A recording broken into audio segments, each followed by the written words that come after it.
अस्सलाम वालेकुम एवरीवन। तो इस वीडियो के अंदर पाकिस्तान सुपर लीग 2025 के मतलब कुछ बड़ी खबरें हम आपसे शेयर करेंगे। जहां इस वीडियो के अंदर हम बात करने वाले हैं पाकिस्तान सुपर लीग 2025 में लोकल प्लेयर्स की कैटेगरीज रिन्यूअल के मतलब कुछ लेटेस्ट अपडेट्स की। जैसे कि आप लोग जानते ही होंगे, पाकिस्तान सुपर लीग के हर सीजन में तमाम टीम्स प्लेयर्स को कैटेगरीज की बेस के ऊपर अपनी टीम्स में पिक करती हैं। लेकिन हर पाकिस्तान सुपर लीग सीजन से पहले जितने भी पाकिस्तान के लोकल प्लेयर्स हैं उन तमाम प्लेयर्स की कैटेगरीज को एवेल्यूएट किया जाता है।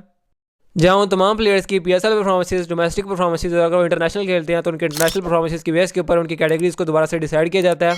तो पाकिस्तान सुपर लीग 2025 में कौन कौन से लोकल प्लेयर्स हमें प्लेटिनम कैटेगरी में देखने को मिलेंगे, उन तमाम प्लेयर्स की लिस्ट हमारे पास आ चुकी है, जिसके बारे में तमाम डिटेल्स हम इस वीडियो में आपसे शेयर करेंगे। लेकिन पाकिस्तानी प्लेयर्स की कैटेगरीज के ऊपर बात करने से पहले चैनल को सब्सक्राइब करें, वीडियो को लाइक करें। तो इस वीडियो के अंदर पाकिस्तान सुपर लीग 2025 के लिए प्लेटिनम कैटेगरी में कौन कौन से लोकल प्लेयर्स हमें देखने को मिलेंगे उसकी बात करने से पहले पाकिस्तान सुपर लीग 2024 में कौन कौन से प्लेयर्स प्लेटिनम कैटेगरी में पिक किए गए थे उनकी बात कर लेते हैं। सबसे पहले बात की जाए पेशावर ज़ल्मी की, तो पेशावर ज़ल्मी के 3 प्लेटिनम प्लेयर्स में से 2 प्लेयर्स ओवरसीज थे और 1 प्लेयर लोकल था। लोकल प्लेयर में बाबर आजम थे, जबकि ओवरसीज प्लेयर्स के अंदर शामिल थे रोमन पावल और नूर अहमद।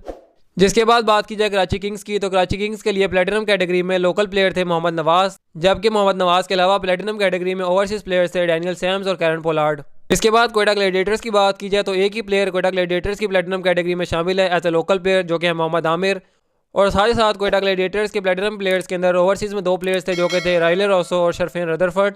जिसके बाद बात की जाए इस्लामाबाद यूनाइटेड की, तो इस्लामाबाद यूनाइटेड ने 2 लोकल प्लेयर्स को प्लेटिनम कैटेगरी में पिक किया था, जो कि थे शदाब खान और नसीम शाह, जबकि जॉर्डन कॉक्स को as overseas player platinum category में पिक किया गया था। इसके बाद बात की जाए लाहौर कलंदर्स की, तो लाहौर कलंदर्स के भी 3 में से 2 लोकल प्लेयर्स को पिक किया गया था प्लेटिनम कैटेगरी में, जो कि थे शहीन अफरीदी और फ़खर जमान, और एक ओवरसीज प्लेयर को प्लेटिनम कैटेगरी में पिक किया गया था, जो कि थे रैसी वैंडरसन। इसके बाद मुल्तान सुल्तान्स की बात की तो 2 ही लोकल प्लेयर्स मुल्तान सुल्तान्स की प्लेटिनम कैटेगरी में थे, जो कि थे मोहम्मद रिजवान और इफ्तिखार अहमद, और एक ओवरसीज प्लेटिनम प्लेयर पिक किया गया था, जो कि थे डेविड विली। तो ये वह तमाम प्लेयर्स हैं जो कि पाकिस्तान सुपर लीग 2024 में तमाम टीम्स की तरफ से प्लेटिनम कैटेगरी में पिक किए गए थे। अब इसके बाद बात कर लेते हैं कि जब पाकिस्तान सुपर लीग 2025 के लिए तमाम लोकल प्लेयर्स की कैटेगरी को रिन्यू करने का फैसला किया, तो पाकिस्तान सुपर लीग 2025 में प्लेटिनम कैटेगरी में कौन कौन से लोकल प्लेयर्स हमें देखने को मिलेंगे। जहां सबसे पहले बात की जाए पेशावर ज़ल्मी की, तो लास्ट ईयर पेशावर ज़ल्मी ने सिर्फ बाबर आजम को एज प्लेटिनम प्लेयर रिटेन किया था लोकल कैटेगरी में। लेकिन पीएसएल 2025 में जब साइम यूब की कैटेगरी रिन्यू की जाएगी तो मोस्ट लाइकली बाबर आजम के साथ साइम यूब भी प्लेटिनम कैटेगरी में अवेलेबल होंगे। तो इस तरह पाकिस्तान सुपर लीग 2025 के लिए पेशावर ज़ल्मी के 2 प्लेयर्स की कैटेगरीज प्लेटिनम कैटेगरी होंगी, जो कि होंगे बाबर आजम और साइम यूब। जिसके बाद बात की जाए इस्लामाबाद यूनाइटेड की, तो पाकिस्तान सुपर लीग 2025 में लोकल प्लेयर्स की कैटेगरीज को रिन्यू करने के बाद इस्लामाबाद यूनाइटेड के 3 प्लेयर्स हमें प्लेटिनम कैटेगरी में देखने को मिल सकते हैं, जो कि हो सकते हैं शदाब खान, इमाद वसीम और नसीम शाह। इसके बाद बात की जाए कराची किंग्स की, तो इवन तो लास्ट ईयर कराची किंग्स ने मोहम्मद नवाज को ट्रेड किया था प्लेटिनम कैटेगरी में, लेकिन मोस्ट लाइकली जब पाकिस्तान सुपर लीग 2025 के लिए कराची किंग्स के प्लेयर्स की कैटेगरीज को रिन्यू किया जाएगा तो कोई भी प्लेयर प्लेटिनम कैटेगरी में फिट नहीं होगा।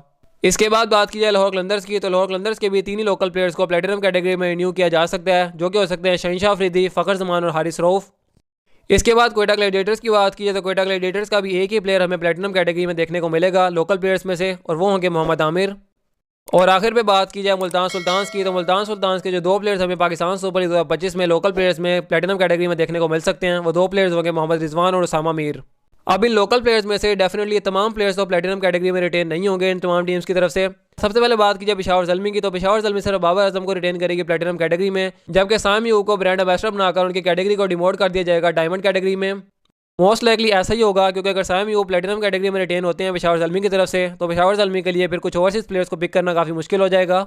जिसके बाद इस्लामाबाद यूनाइटेड की बात की, तो इस्लामाबाद यूनाइटेड शदाब खान और नसीम शाह को प्लेटिनम कैटेगरी में रिटेन करेगी, जबकि इमाद वसीम को भी साइम यूब की तरह रेलीगेट किया जाएगा और डायमंड कैटेगरी में रिटेन किया जाएगा। और मोस्ट लाइकली इमाद वसीम को इस्लामाबाद यूनाइटेड की तरफ से मेंटोर बनाया जाएगा, क्योंकि एक प्लेयर को मेंटोर बनाकर रिटेन करने के लिए जरूरी है कि वो प्लेयर रिटायर हो चुका हो, और अभी एक दिन पहले इमाद वसीम ने अपनी रिटायरमेंट अनाउंस कर दिया। जिसके बाद कराची किंग्स की बात की जाए तो एज एक्सपेक्टेड कराची किंग्स किसी भी प्लेयर को प्लेटिनम कैटेगरी में रिटेन नहीं करेगी, चाहे वो लोकल प्लेयर हो या फिर ओवरसीज प्लेयर। लाहौर कलंदर्स की बात की जाए तो लाहौर कलंदर्स भी इन 3 में से 2 प्लेयर्स को रिटेन करेगी प्लेटिनम कैटेगरी में, जो कि होंगे शहीन अफरीदी और फ़खर जमान। लाहौर कलंदर्स के लिए चीज़ें टफ डिफरेंट हो सकती हैं अगर फ़खर जमान को रिटेन ना किया जाए प्लेटिनम कैटेगरी में। इवन तो पहले भी ऐसा कर चुके हैं लाहौर की टीम के फ़खर जमान को छोड़कर उनको ड्राफ्ट में दोबारा पिक कर लेती है, जबकि हारिस रऊफ को भी एम्बेसडर बनाकर उनकी कैटेगरी को डिमोट कर दिया जाएगा डायमंड कैटेगरी में। इसके बाद बात की जाए कोयटा ग्लैडिएटर्स की, तो कोयटा के एक ही लोकल प्लेयर की कैटेगरी होगी प्लेटिनम कैटेगरी, वो होंगे मोहम्मद आमिर, और मोहम्मद आमिर को कोयटा ग्लैडिएटर्स की टीम प्लेटिनम कैटेगरी में रिटेन करेगी। जिसके बाद बात की जाए मुल्तान सुल्तान्स की, तो मुल्तान सुल्तान्स के मोहम्मद रिजवान को तो प्लेटिनम कैटेगरी में रिटेन किया जाएगा, जबकि उसामा मीर के ऊपर कंफर्म नहीं किया जा सकता कि उनको प्लेटिनम कैटेगरी में रिटेन किया जाएगा या फिर नहीं। और अगर नहीं किया जाएगा प्लेटिनम कैटेगरी में, तो जैसे कि ऊपर हमने आपसे मेंशन किया, इनको भी ब्रांड एम्बेसडर बनाकर इनकी कैटेगरी में डायमंड कैटेगरी कर दी जाएगी। और अगर नहीं किसी को पता इस ब्रांड एम्बेसडर वाली चीज़ का, तो पाकिस्तान सुपर लीग 2025 में अगर पाकिस्तान सुपर लीग की फ्रेंचाइज और वो प्लेयर अग्री करता है तो उस प्लेयर की ओरिजिनल कैटेगरी से एक कैटेगरी डिमोट करके उस प्लेयर को रिटेन किया जा सकता है। इसमें यह होता है कि प्लेटिनम कैटेगरी जितने पैसे तो उस प्लेयर को नहीं दी जाते, लेकिन उसके बीच बीच में उसको पैसे दे दिए जाते हैं। और इस तरह फिर टीम भी प्लेटिनम कैटेगरी में किसी ओवरसीज प्लेयर को पिक कर लेती है और जो लोकल प्लेयर होता है उसको भी ऑलमोस्ट उतने ही पैसे मिल जाते हैं और इस तरह ये चीज़ वर्क करती है। बट एनीवेज ये है तमाम डिटेल्स कि जब पाकिस्तान सुपर लीग 2025 के लिए लोकल प्लेयर की कैटेगरीज को रिन्यू किया जाएगा तो कौन कौन से लोकल प्लेयर्स हमें प्लेटिनम कैटेगरी में देखने को मिल सकते हैं। और अगर किसी का यह सवाल है कि पाकिस्तान सुपर लीग के बाकी प्लेयर्स की कैटेगरीज को रिन्यू कब किया जाएगा, तो पाकिस्तान सुपर लीग में तमाम प्लेयर्स की कैटेगरीज को रिन्यू करने के बाद 17 दिसंबर को इसकी अनाउंसमेंट की जाएगी।